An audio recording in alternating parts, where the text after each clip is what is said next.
ما فيش الماء. وعطال.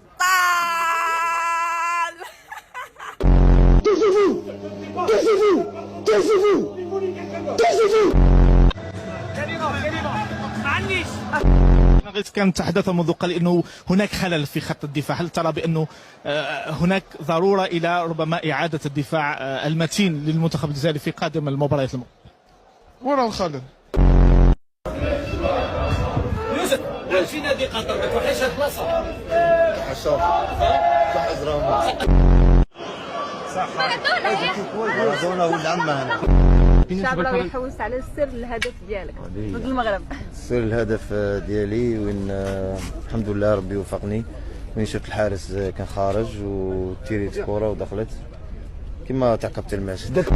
ان شاء الله يروحوا فرحانين للدار. بلي ثم لقطه انت ويا ساسي وراد بوشنيبه تحكيوا في الكورنر، بلي بما اللغه تحكيوا ثلاثه مع بعضكم؟ لغه اليد.